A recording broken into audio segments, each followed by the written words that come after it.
श्री राम जय राम जय जय राम श्री राम जय राम जय जय राम श्री राम जय राम जय जय राम। नारायण समारंभां शंकराचार्य मध्यमां सदाचार्य पर्यंतां वंदे गुरु परंपरां। श्री गुरुचरण सरोज रज निजमन मुकुर सुधार वर्णो रघुबर विमल योदायक फलचार। ओम श्री सीतारामचंद्राभ्याम नमो माहेश्वराभ्याम नमो श्रीकारुष्वी दक्षिणेश्वरं ते नमः। चाणक्य दर्पण में आज त्रयोदश अध्याय 13वां अध्याय है। कहते हैं मूर्तिमत जीवे चे नरा शुक्लेन कर्मणा न कल्पमत कष्टेन लोकद्वय विरोधिना।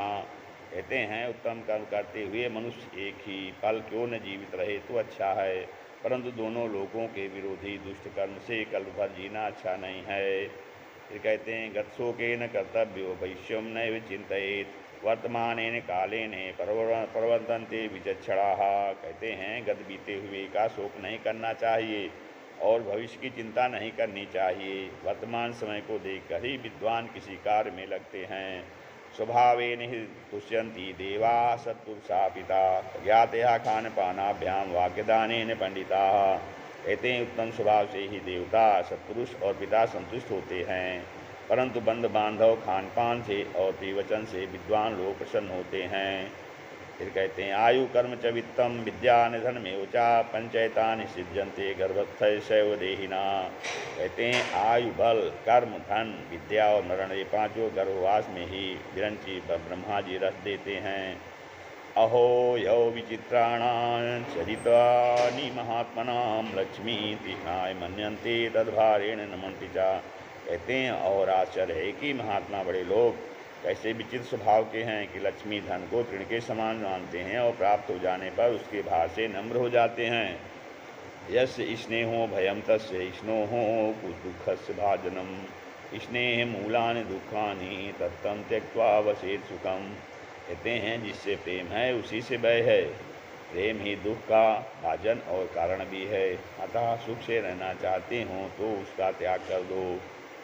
अनागत विधाता चा प्रत्युत्पन्न मतिस्तथा द्वावेतो सुख मेधेते यद भविष्यो विनश्यति। कहते हैं भविष्य को सोचकर करने वाला वर्तमान पर तुरंत ही सोचकर करने वाला सदा सुखी रहता है, कल पर छोड़ने वाला नष्ट हो जाता है। आगे कहते हैं रागी धर्मणि धर्मिष्ठा पापे पापा समे समाः राजानमनुवर्तन्ते यथा राजा तथा प्रजा। कहते हैं राजा धर्मात्मा है तो प्रजा भी धर्मात्मा होगी। पापी राजा की प्रजा पापी, और अगर मध्यम वर्ग का राजा है तो प्रजा मध्यम वर्ग की होगी, अर्थात जैसे राजा वैसे प्रजा होती है। जीवंतं मृतवन्मन्ये देहिनं धर्मवर्जितं यतो धर्मेण संयुक्तो दीर्घजीवो न संशया। अधर्मी जन जीते जी मृतक के समान हैं, मेरी समझ में धर्मयुक्त जन मरने के बाद भी चिरंजीवी हैं। फिर आगे कहते हैं धर्मात् काम मोक्षाणां यस्य कोऽपि न विद्यते अजागलस्तनस्यैव तस्य जन्मो निरर्थकम्। कहते हैं धर्म अर्थ काम और मोक्ष इनमें से जिनके पास एक भी नहीं हो उनका बकरी के गले के स्तन की तरह जन्म लेना निरर्थक है। फिर आगे कहते हैं दहिमाना श्रुति व्रेणे नीचाः पर्यशोग्निना असक्तास्तत्पदं गन्तुं ततो निंदां प्रकुर्वते। नीच मनुष्य दूसरे के कीर्ति रूपी तीक्ष्ण अग्नि में जलते हैं फिर भी उनको नहीं पाते हैं, इसीलिए उसकी सदा निंदा करते रहते हैं।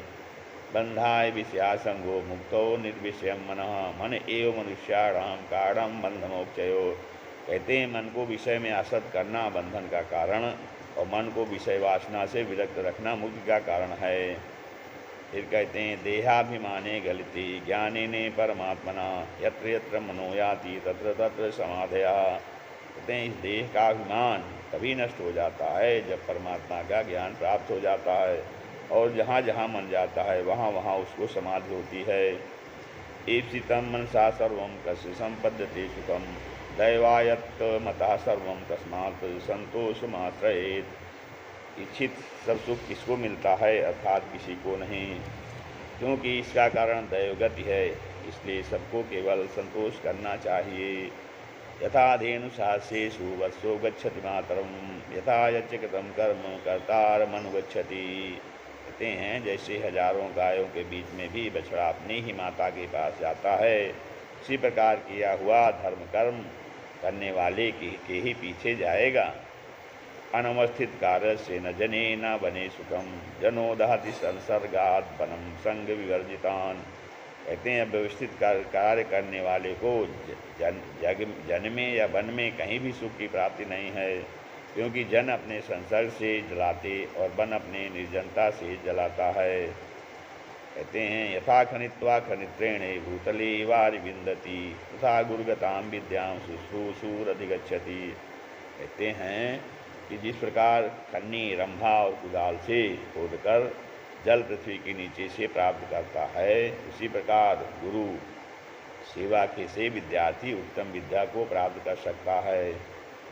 कर्मायत्तम फलम पुंसाम बुद्धि कर्मानुसारिणी तथा विशुद्धाचार्या सुविचार्य कुर्वती। कहते हैं यदि मनुष्य का फल भोग कर्म के अधीन है, बुद्धि भी कर्म के अधीन है, वो भी चतुर्विद्वान लोग सोच समझ कर कार्य करते हैं। तो आगे कहते हैं एकाक्षर प्रदातारम यो गुरुम नाभिवंदति स्वान योनि शतम भुक्त्वा चांडाल्ये स्वभिजायते। कहते हैं एक अक्षर भी पढ़ाने वाले गुरु को जो प्रणाम नहीं करता है, वह कुत्तों की सैकड़ों योनि भोगकर चांडाल योनि में जन्म लेता है। युगान्ते प्रचलेन मेरु कल्पान्ते शब्दसागरा साधवः प्रतिपन्ना था न चलन्ति कदाचन।